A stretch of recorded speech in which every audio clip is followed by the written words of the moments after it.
السلام عليكم. النهاردة هعمل معاكم تتبيلة من أحلى التتبيلات اللي ممكن تجربوها في الفراخ الفيليه المشوية.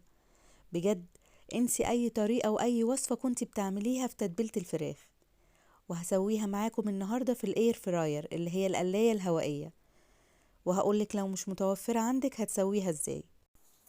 التسوية في القلاية الهوائية بتخلي الفراخ بتاعتك جوسي وحلوة جدا. التتبيلة بتاعتنا عبارة عن زبادي وصلصة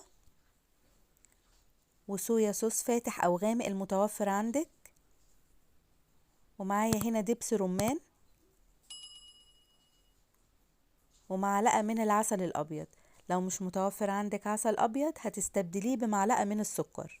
البهارات اللي هنستخدمها ملح وفلفل اسود وكمون وكزبرة وبابريكا وتوم بودرة وبصل بودرة وسماق وشطة اختياري، وهننزل بزيت سواء زيت زيتون او زيت دوار الشمس او زيت ذرة، وكمان استخدمت حبهان وورق لورا مطحونين. انا بطحنهم الاتنين مع بعض وبستخدمهم في اي تتبيلات بنعملها سواء للفراخ او اللحمة.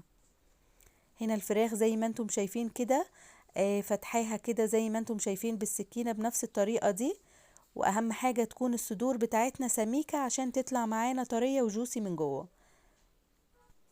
ممكن تجربي كمان التتبيلة دي في الفراخ الكاملة الصحيحة، بتبقى حلوة جدا، وهتشويها في الفرن. هنسيب الفراخ بتاعتنا في التتبيلة اقل حاجة 4 ساعات، والافضل ان احنا نسيبها ليلة كاملة في التلاجة.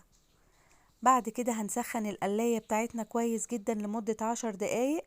لو مش متوفر عندك قلاية هتشويها على الجريل على البوتاجاز، او ممكن كمان تشويها على الفحم، بتبقى حلوة جدا. بس القلاية بتحافظ على العصارة بتاعة الفراخ وفي نفس الوقت بتسويها حلوة قوي، وبتبقى جوسي كده وحلوة من جوه.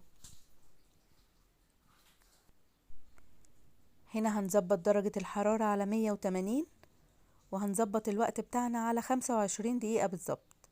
ممكن تاخد اقل من 25 دقيقة وممكن تاخد ازيد حسب سمك الفراخ بتاعتك. هنا بعد ما اخدت لون معانا على اول وش هنبدأ نقلبها على الناحية التانية. هنا الفراخ استوت معانا واخدت لون حلو جدا زي ما انتم شايفين، وفي نفس الوقت جوسي كده من جوه ومحتفظة بالعصارة بتاعتها. مش قادرة اقول لكم بجد التتبيلة دي حلوة ازاي، لازم تجربوها. لو الوصفة عجبتكم ياريت ما ننساش اللايك والشير، واللي أول مرة يشوف القناة يشترك فيها.